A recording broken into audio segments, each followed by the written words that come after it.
Salutations, people! Welcome to Page 3 Killers, Murders That Went Unnoticed, a podcast where we dive into the murder cases that went unnoticed by our nation's newspapers. Hi, Shay. Hi, John. Hello, everyone. Hi, guys. Welcome back. Welcome to Page 3 Killers, Murders That Went Unnoticed, Season 3, Episode 2. Yes. The Camden Ripper. Ooh. Yeah. So we know, in England, they love, like, Ripper. You know, Jack the Ripper. Everybody's a Ripper over in England. Yeah. Or a slasher. Yeah, well, we get we get slashers. Yeah, we do slashers, but we don't have rippers. Yeah. There's Jack the Ripper. Jack the Ripper. Steve the Ripper. What? That bloke down the street Ripper. Being a little ridiculous now. Just making up stuff. You're gonna be like walking down the street. Oh, there's so-and-so Ripper. Pip pip cheerio Ripper. You're ridiculous. Yeah, so we're going to be talking about the Camden Ripper, obviously. Not the New Jersey Camden. Yeah, not the New Jersey Camden. We're talking about Camden in England. So we're going to hop across the pond for this episode. To be fair, I'd probably want to deal with the Camden Ripper than actually going to Camden, New Jersey. Yeah. So probably a lot less deadly. It's a lot safer. Be around that guy. It's about, mass murder, whatever. Well, I mean, here you're at least allowed to have a gun, babe, so you might have a chance. Not in Camden. Oh man, yeah, you're right. Although we went to the Camden Aquarium. How nervous were you about that? So there's like 3 safe places in Camden. You can either be on the college campus, you could be at the amphitheater, or you could be at the aquarium. Yeah, with the U.S. Navy ship next to it. Yeah, the U.S. New Jersey, or USS New Jersey. But you get a block away from any of those, and no, thank you. Your chances of surviving drop dramatically. Yes, they drop precipitously. So I had I can't talk about work on here. Yeah, it's a terrible idea. Yeah, so before we get into the topic for tonight, I just want to give a huge shout out to our patrons on Patreon, Christy Bryson, Chelsea Hargrett, and Stacey Fragale. Thank you guys so much for donating to us on Patreon. We appreciate your guys' support. If you guys out there want to support the podcast, you can hit us up on Patreon, support us for a little $1 a month. That's not free. But you want to know what it is free? Like, share, and subscribe. Yeah, and just smash that button, right? Smash that like button. Or leave a comment or a question, whatever. I've been getting some comments from people, and we have like a couple people that are like really excited that they found us on YouTube. So thanks, guys. I did get your comments, and I replied to most of them.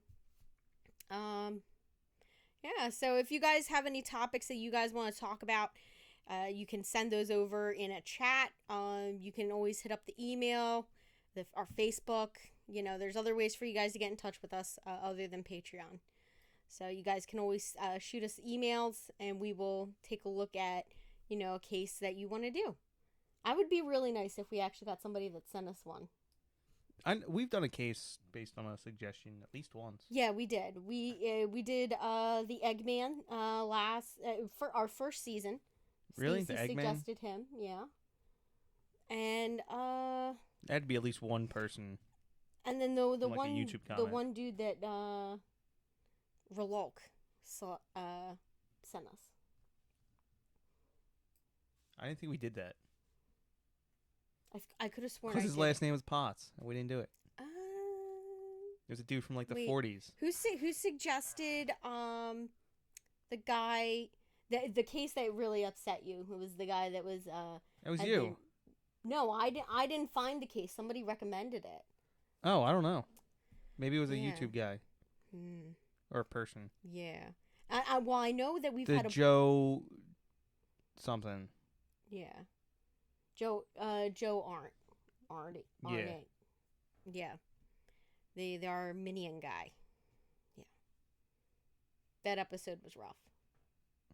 Yeah, that stuff makes me angry. But anyway. Yeah. So we're not going to focus on that. So we're going to talk about the Camden Ripper. So the Camden Ripper does have a name. He is named. All right. So he was caught. And that would be Anthony John Hardy. And he's the English serial killer known as the Camden Ripper. And yeah, he did some dismembering of his victims. Is that what the like the definition of a ripper is? They like dismember or disembowel people? Yes. Is that the idea? Yeah. So like the slasher is like you're gonna see like maybe cuts to the face, the throat, stabbings. Yeah. Whereas this is like eviscerations, like just very unnecessary. Overkill. Yeah, overkill. It's unnecessary overkill.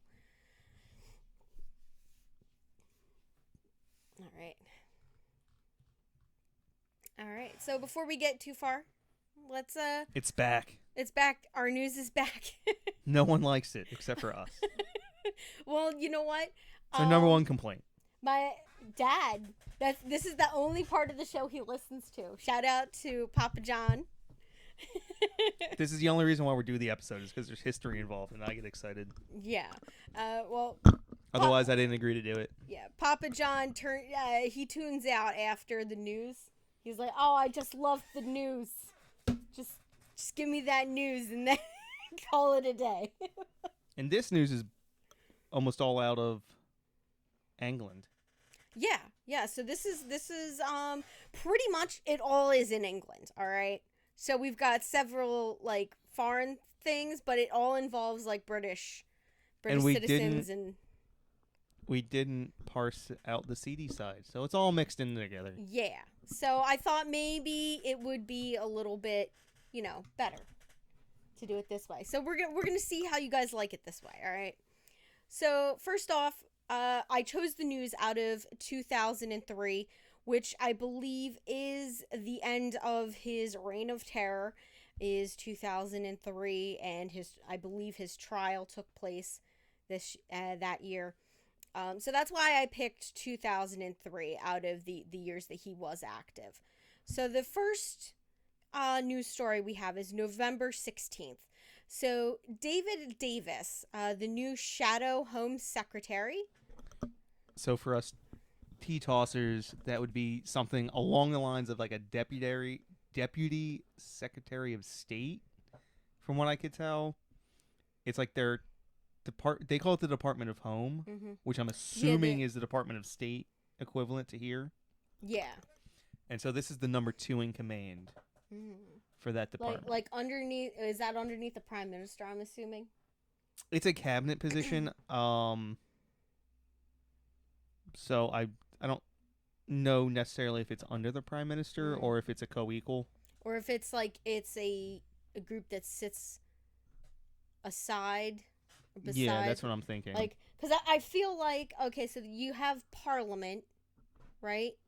You have the Parliament and the House of Commons. Well, no, Parliament, it's a... Well, Parliament... It's a bicameral system. Yeah. So they have the House of Lords and the House of Commons. Yes, there we go. I knew there was... That's what bicameral means. It means that there's two separate... So, does that act upper and a lower house. As like ours are... House of Lords is the Senate. House of Commons is the House of Representatives. All right. Excellent. Yes. More or less. Yeah. And then I'm assuming the Prime Minister is elected from within those ranks? No. No? Yes. So the Prime Minister is closer to our Speaker. Okay. Yeah. Because I believe the controlling party basically nominates their own Prime Minister. Well, I thought the Prime Minister is not the equivalent of the President. Okay, so like the entire country doesn't elect a Prime Minister? Correct. Okay. Right.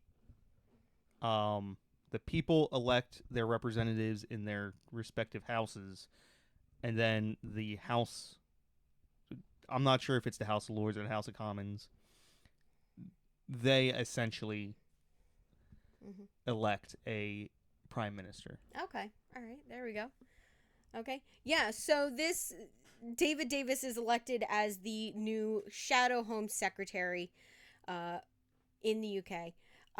He calls on November 16th for the return of the death penalty for murderers found guilty of the most horrific murders in the United Kingdom, and he basically cites several examples, such as, Ian Brady and Myra Hindley, the Moors murderers, the Yorkshire Ripper, Peter Sutcliffe.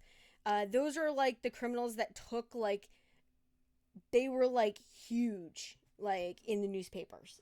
They were guilty beyond Yes. a reasonable doubt. Yes, and the crimes that they committed were just horrific and terrible and ghastly, is all I can say. So he makes a call for that. Obviously, they do not have the death penalty. So obviously that did not work out to the benefit of what he wanted. So our next one is November 18th. And this, I kind of remember this one. All right. So United States President George W. Bush makes a state visit to London in the midst of massive protests. This is very soon after we invaded Iraq. Yeah, so there was huge protests about that. But yeah. Then do you want to take November 20th? I guess so. All right, take it away. Several bombs explode in Istanbul, Turkey, Constantinople, which is what I call it, at several British targets. The Turkish head of office for the HSBC, which I don't know what that means, and the British consulate are destroyed, and the British consul general, George Short, is killed. It's Roger Short. Roger Short. I apologize. Yeah, so he's killed in that. Next up is going to be December 10th. So the Court of Appeals overturns 2 murder convictions against a 40-year-old Wiltshire woman, Angela Cunning, who was wrongly convicted of murdering her 2 baby sons in April of the previous year. Now, she had 1 surviving daughter, and she always maintained that her sons were both victims of sudden infant death syndrome. So I want to say, and I'm not 100% certain, that this particular case, basically she was found guilty because the prosecutor basically brought in a mathematician and was like, the odds of this happening are unbelievably, they had no evidence whatsoever, but all they said was that the odds of this happening were astronomical. Yeah. And I believe at this time, sudden infant sudden death syndrome was a really weird, was not understood. Was not really understood. I mean, it's not understood today. I mean, yeah, and I think that there was a big case down in Australia early, I think it was the early 2000s, late 2000s maybe, that really questioned whether sudden infant death syndrome, if you can convict somebody of these kind of deaths, and it was basically a woman who, her children ended up having a genetic defect. I believe it was a genetic thing that they had, and it actually made them very, very sick, but they didn't appear sick, and then they just suddenly died. She had a couple of 2 babies die with a couple of years apart, and it was they felt it was suspicious, and this coroner basically targeted this woman with this like brutal like campaign in court, and it was terrible.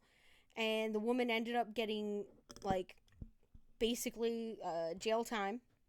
And then it was found out that they figured out what exactly killed her children, and they had to release her from jail. Like, it was so crazy. I can't remember what that case is. But I watched a documentary on it. It was really, really good. So our next news story is kind of a fun one. All right. So we have December 12th. Mick Jagger of the Rolling Stones receives a knighthood from Charles, Prince of Wales, currently now King of England. Do you notice what's weird about that? What? Let's look at it. Who knights people? The Queen. Yeah, the Queen. And who knighted Mick Jagger? Charles, Prince Yeah, of the Wales. Queen really did not like Mick Jagger. Yeah. She refused to knight him. Did she knight Elton John? Yeah. Yeah. I'm pretty sure Paul McCartney. I'm pretty sure Yeah. Paul McCartney's gotten a No, knighthood. she did not like Mick Jagger at all. And I forget the exact reason why she gave, but she refused to knight him. Yeah. Okay. I mean, I can't complain. Powell's. Yeah. Who's calling? I don't know. It's an unknown. Spam. Yeah, it's a spam number. So our next news story is on December 17th. So this is, once again, it's a seedy side story. So Ian Huntley is found guilty of the Soham murders and sentenced to life imprisonment at the Old Bailey.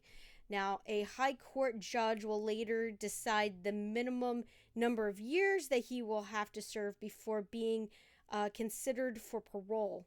Now, his ex-girlfriend, Maxine Carr, is found guilty of perverting the course of justice and receives a jail term of 3.5 years. But she will be freed on license under a new identity to protect her from basically reprisal attacks. It's the witness protection program. Yeah, and it's happened a few times where they have given like kids that were like child murderers.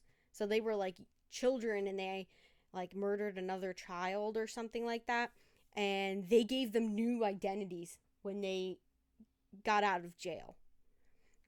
So it's like their like not witness protection, but something sort of like that. Fair enough. Yeah. So she got that in 2004 in May.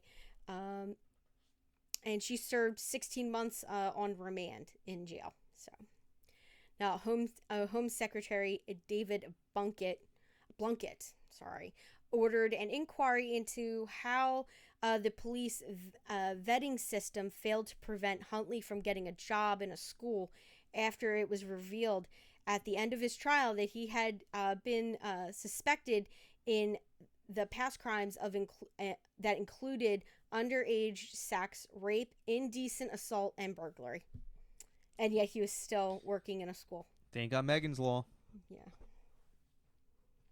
Which, for anyone not in America, is our mandatory reporting system for sex crimes. Yeah. So basically, you can look anyone up and it'll tell you where they live, what they do, how close they are to the nearest school. Yeah. They'll even give you a map. Mm-hmm. Kind of terrifying. It allows employers to do background checks. It requires certain professions to do a background check. Correct? Yeah, but you can't get a job without. Like, if you're on the list, you can't get a job within 500 feet of children. Yeah. All right. So now we are going to talk about Anthony Hardy right now. There's actually a special addendum to the law in certain states that prevents people on the list from maintaining ice cream trucks specifically. Really? Like, yes, there are special Huh. anti-ice cream truck laws. That is interesting. I was not aware of that. Yeah, I found that out looking up the one case last week in Massachusetts, because Massachusetts has that particular addendum to their sex crime laws. Yeah, because you were looking up the Alley Zap law. Yeah, the one article in there is the prevention of whatever from like sex crime committers from owning and maintaining ice cream trucks. Yeah, interesting. Yeah, because I mean that's one way to have contact with children. You know. I just thought it was very like oddly specific. That's all. Yeah, I wonder how many children have gotten abducted by guys in ice cream trucks. Too many. Too many. Yeah, that's probably why they made the rule. All right. So now on to Anthony Hardy. So he was born in, I just love how some of these names are, Burton upon Trent. I'm assuming Trent's a river. Stratford, sure. There's no way that's pronounced. That is pronounced Staffordshire. Staffordshire. Yeah. So that's where he was born, and he had a seemingly uneventful childhood. He excelled in school and college, so he doesn't look like the typical guy that's going to go out there and be a serial killer. Yeah, but wasn't Jack the Ripper like supposedly a adjusted individual? We don't know. Okay, so there are a couple. Yeah, but like everybody who's a suspect is like, you have like a prince, like businessmen. That's true.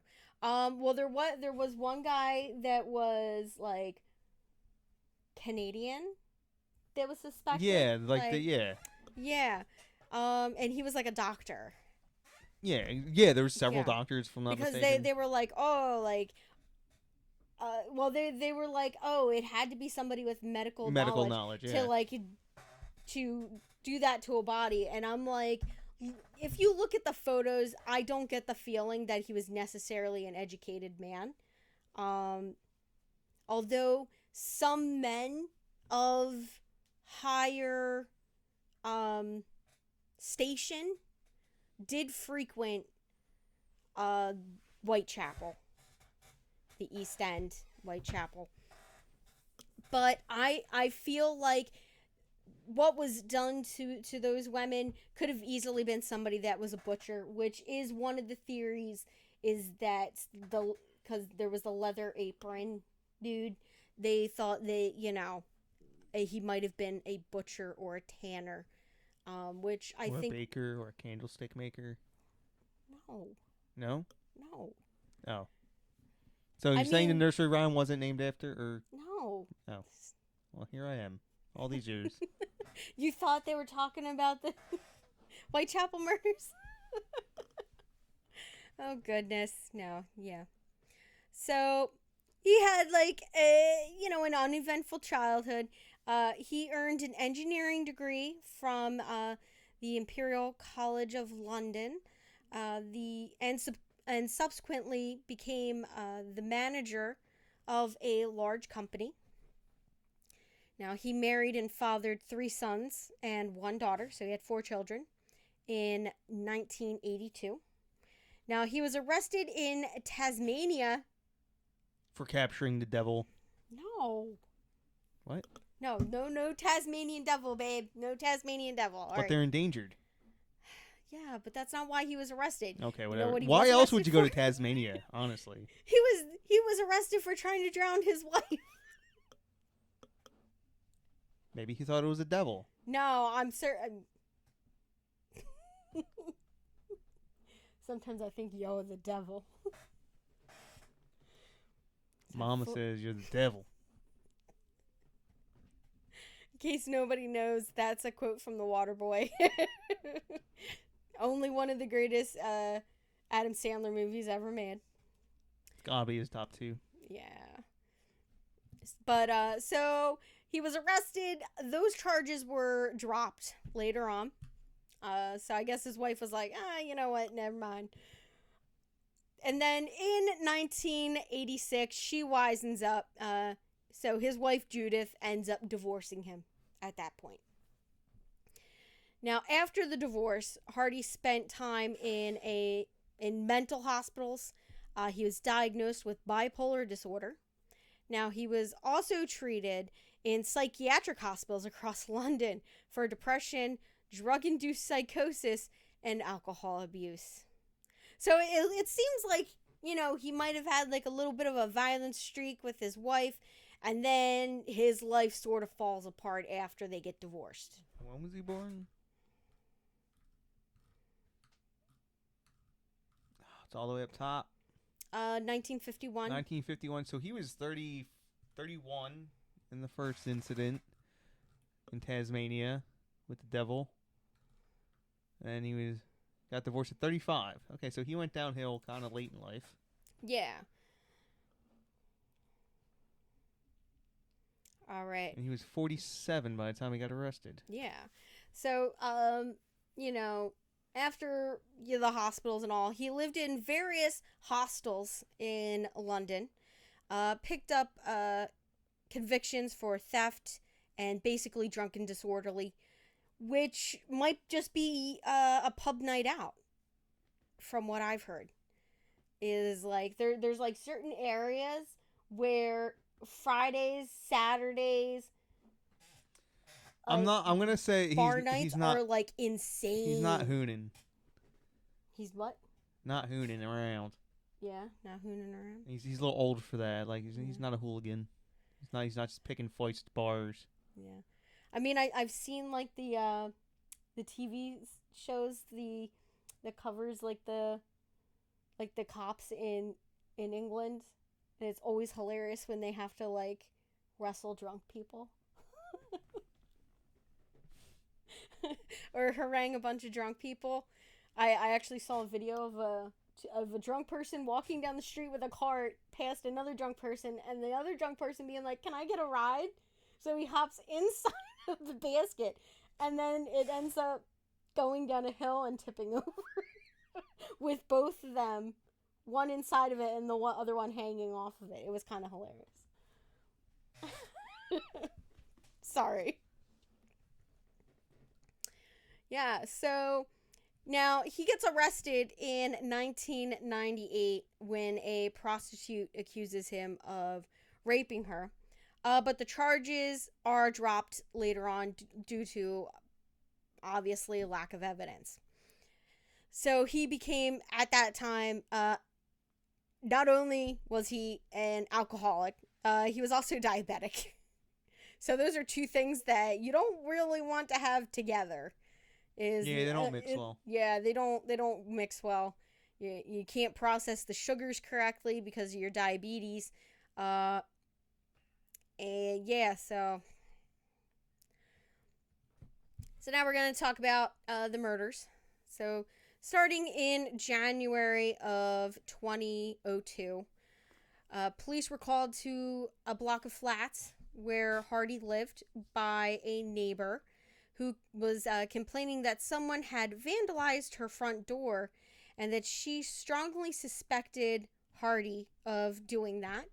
Now, when the police investigated Hardy's flat, they found a locked door. And despite his claims to the contrary, they found that he did possess the key to said door. All right? Now, this is going to be a little reminiscent of Harrison Graham here in Philadelphia. All right. So, in the room, once police unlock the door, they find the naked dead body of a woman lying on a bed with cuts and bruises about her head. You know?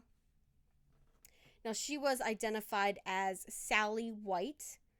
Now, she, I believe, was 38 years old. And was basically, they said she was a prostitute who had been living in London at that time. Now, forensic pathologist Freddie Patel subsequently concluded that White had died of a heart attack in spite of the circumstances of how she was found. That he said she died of a heart attack. All right. So, Mr. Patel later on came under massive scrutiny for this and other findings in his career, including the 2009 death of Ian Tomlinson, resulting in the suspension of the government's resulting in his suspension from the government's register of pathologists pending an inquiry. So they were like, maybe somebody needs to go back to school for a little bit. Now, maybe there's more nefarious means. Yes. So in 2012, his name was erased from the medical registry by the General Medical Council, meaning that he can no longer practice medicine in the United Kingdom. All right. So Hardy ended up pleading guilty to a charge of criminal damage and claimed that he had no knowledge of how White came to be in his flat due to his drinking problem. So he basically said he blacked out, has no idea what happened. Now, while in custody, Hardy was transferred to a psychiatric hospital under a Section 37 of the Mental Health Act of 1983. What does that mean? So basically that's like our, like a 72-hour hold. Gotcha. Like here in the United States, it's sort of the same thing. It's like a forcible admittance for your protection kind of thing. Where he remained until November of 2002. You know, what do you always say? Don't commit crimes while committing a crime? Yes. So don't paint your neighbor's door while you have a dead body in your flat. Yes, like that's a terrible idea. Like it's because prosecutors love to stack charges. They'll get the maximum on every charge that they can possibly muster against you. Well, it's not just that, but you tend to, like, if you're going to get away with a crime, by committing another crime, you just increased your chances of getting caught for the first crime. Yes. Like, so if you're carrying a gun dirty, don't be speeding. Exactly. Because then you get caught speeding, which is something stupid and like cops love to pull people over for. They would never know you were carrying a gun. Or like a dead body or something like that. But like, don't run red lights when you're carrying dead people. But have you seen those videos coming out of like certain places here in the United States of like cops just like dropping drugs in people's cars, setting them up? Like, there's been a few of them. Caught on dash cams. Or their own body cam. That's my favorite. Oh, yeah. Oh, my God. There was one. They actually had it on the body cam, and the guy had it on his dash cam. And the passenger was like, what did you just throw behind me? What did you just throw back there? And the cop tried to play dumb. And here it was on his body cam. Yeah. Of him, like, he basically pulled it out from, like, his pocket, like a little packet of Coke or something. And, like, tossed it in there. Like, it was like a tiny little thing. It was like maybe a quarter size. Like, I don't know how much drugs that is, but you know. So on December 30th of 2002, a homeless person scavenging in rubbish bins found the dismembered body parts of two women wrapped in plastic bin liners. So here in the United States, those would be trash bags. Yeah, hefty trash bags. Or maybe store brand, depending on, you know, where you're shopping and what your cash flow is. You know, we got hefty bags. You know, we're balling bougie up in this house. We got the Febreze scented ones. So the victims were identified as Bridget. You want to McClannon, 34, and Elizabeth of Valad is how I would guess. without knowing anything else. Yeah, and she was 29. Now, the investigation led to Hardy as the suspect, and he was arrested within a week of them being found. Now, he had gone on the run at this time, but was spotted by an off-duty policeman when he went to University College Hospital to collect his prescription for insulin. It's something he couldn't avoid. I'll give him that. Yeah. When you do not get your insulin. Yeah. Now, during a search of the grounds of the hospital, Hardy was found hiding behind some bins. I'm assuming trash bins.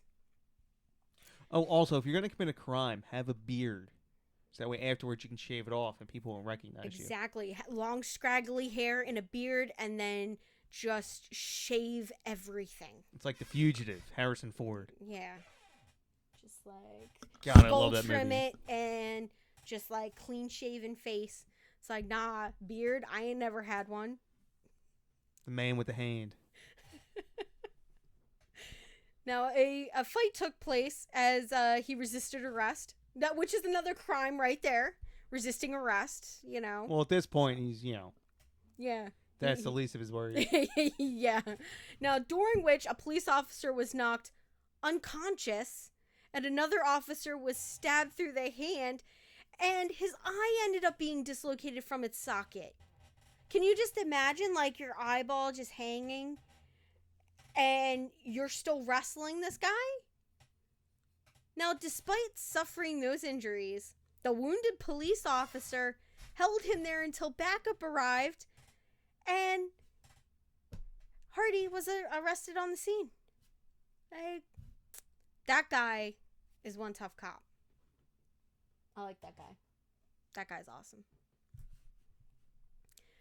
So, a subsequent search of Hardy's flat found evidence including old blood stains, indicating that the two women had been killed and dismembered there in his apartment. Now, both had died over the Christmas holidays. Now, under arrest, Hardy simply replied no comment to every question put to him by police. And that's pretty standard for, anyone here. That would be like, if you get pulled in by the cops for anything, whether you're guilty or not. Shut the fuck up. Yeah. Well, in certain places, that's the law of the land. You don't say anything. I mean, like, if I'm being pulled in and they're asking me questions about, something I saw, I might answer it. But if they're, like, asking me questions like, did you know so-and-so? Were you at this place on this date? I'm not answering that. Psh. It's like, call my lawyer. He can answer. So, Anthony Hardy was eventually charged with the murder of both victims and of White, the first person that was the one woman who was found in his apartment deceased. Now, she was the one that was originally put down as natural causes for her death. Now, at the trial in November of 2003, Hardy, despite his initial lack of cooperation with the police, abruptly changed his plea to guilty to all 3 counts of murder and was sentenced to life imprisonment. Now, because of Hardy's history of psychological problems and violent behavior, an independent inquiry was declared into his care. So Hardy was diagnosed with a personality disorder, which I think is like a polite way of saying like he's a sociopath or psychopath or something like that. He would be a psychopath. Yeah. So like they say, oh, he had an antisocial personality. Which is not what most people, like, the common usage of the word antisocial is, like, that's not correct. Mm-hmm. And they use that term when they, like, basically anybody that has issues with other people and commits crimes of violent nature, or even just like they like just criminal behavior, is they call it antisocial behavior, which I find to be like an interesting way to look at it.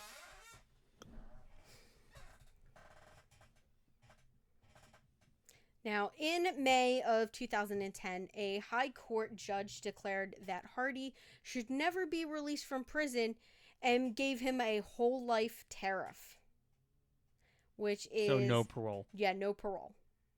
So, and that was Mr. Keith Justice. Mr. Justice Keith. Yeah, Mr. Justice Keith, yes. Do you want to read his quote right here? This is one of those exceptionally rare cases in which life should mean life. Yes. I think if you kill more than one person, you should automatically have life in prison. There should be no parole. I mean, there may be some extenuating circumstances that I could understand, but for the most part, I think anybody that commits more than one murder, like kills more than one person, like in a situation that isn't an accident, should have a life in prison sentence, and they shouldn't get out. Now, in 2020, November, I believe it's November 26th of 2020, at the age of 69, Hardy dies in prison of sepsis. I wonder if there was any COVID on that. I was about to say, that was peak COVID. That was peak COVID. Yeah. Now, it was originally reported that police believed Hardy was possibly connected to the unsolved case of 2 prostitutes found dismembered and dumped in the River Thames. They also suspected him of 5 to 6 other murders that had significant similarities to the ones for which he was convicted. Now, they unfortunately did not have enough evidence directly implicating him in any of those.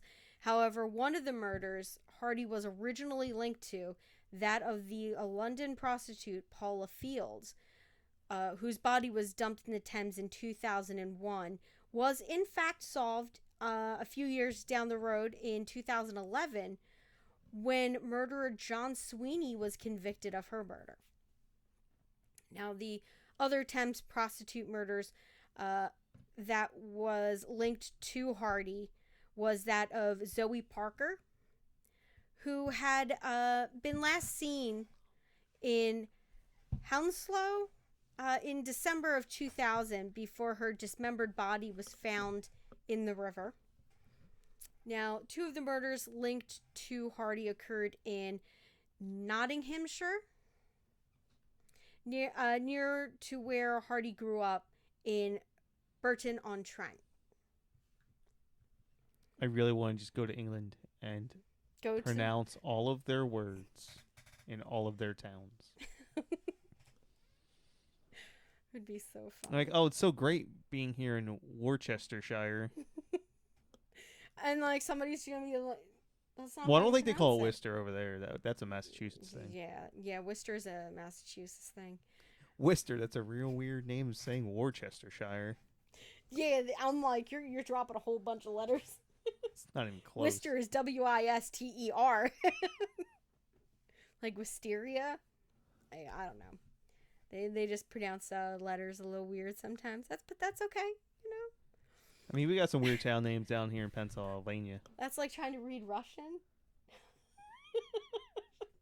What was that comedian said? Like, they just made up a whole bunch of symbols and. Well, it's Cyrillic. It's not even. It's not even. They use a completely different alphabet. Yeah. So I can't imagine like that alphabet, like trying to learn that. I mean, I guess it would be easy for somebody that grows up with it, but... Now, in 2013, high-profile criminalist David Wilson released a documentary on Hardy as part of his Killers Behind Bars, the Untold Story series. Now, he examined claims that Hardy could be linked to the murder of London prostitutes Sharon Hoare in Fulham Fulham in 1991, and Christy McGovern in, oh my gosh, Walthamstow? Yeah, I guess. I'm going to go with that. In 1995. I apologize if I butchered that, guys. I really do. Because I know we have a lot of fans in England. So sorry, guys. Now for my favorite portion. The pop culture section. Where pop culture meets true crime. So there's a couple of episode that you can check out if you want to learn more about this guy and his crimes. So he was the subject of an episode of Evil Up Close on the Crime Investigation Network. I'm not sure if that's ID channel or not. Focusing on the 2010 decision to keep Hardy in prison for the rest of his life. I bet you that's a British. Yeah, I think that's a British channel. Now, the film, there was a film directed by Robert Murray, and it was written by Will Hanrahan, I'm guessing. They also had, after his imprisonment, we had a British artist named Plan B release a song about Hardy, dubbing him the Camden Ripper. Hardy is also mentioned, and his flat is pointed out in the music video. Guided Tour of Camden by Charlie Sloth. Yeah. There's nothing worse than British rappers.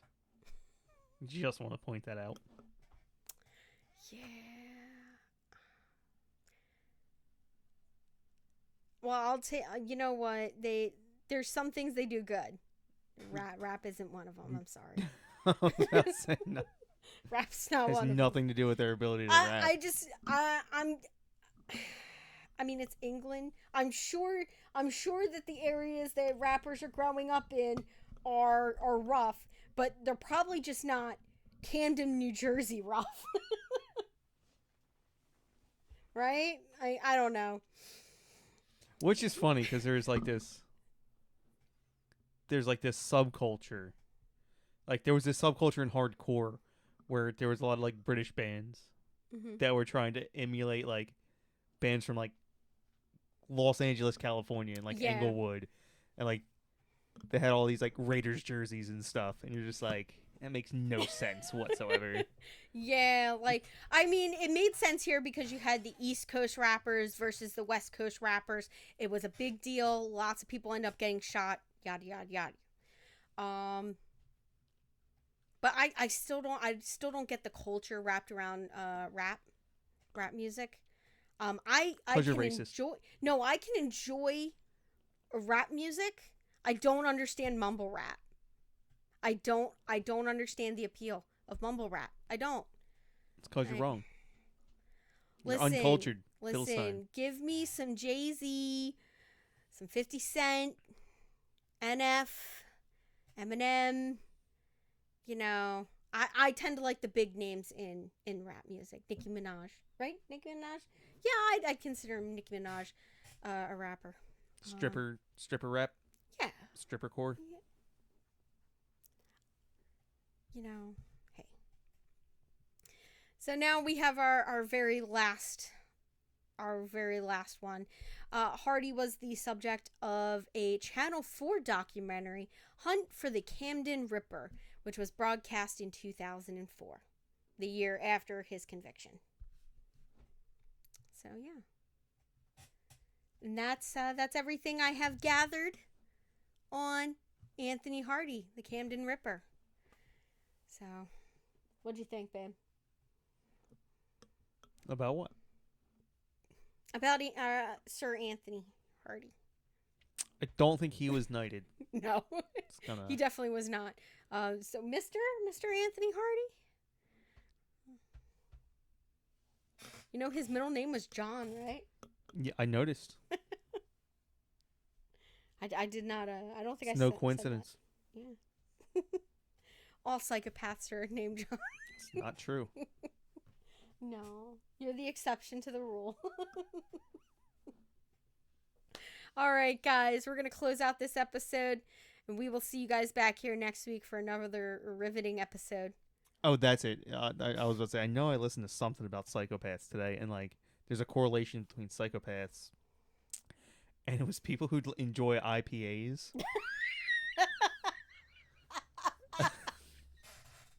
Oh my god! So there's like legit, they Okay. just released this study. Throw this It out. was people who enjoy bitter foods, Okay. in particularly like strong Mhm. IPAs, like very bitter hoppy IPAs.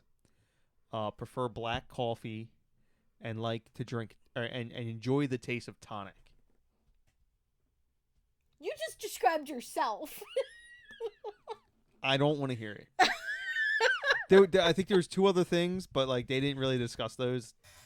Yeah, they were just like anybody that eats bitter things. It's like give me. Yeah, I like black coffee. I like yeah. gin and tonics. I like.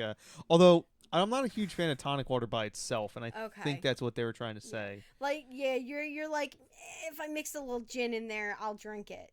And so there was a distinction. It wasn't that were people who were willing to drink those things. Like it wasn't like people. They didn't ask people, hey, if you have black coffee, would you drink it? It's, do you prefer your coffee black? And then it's not. It wasn't.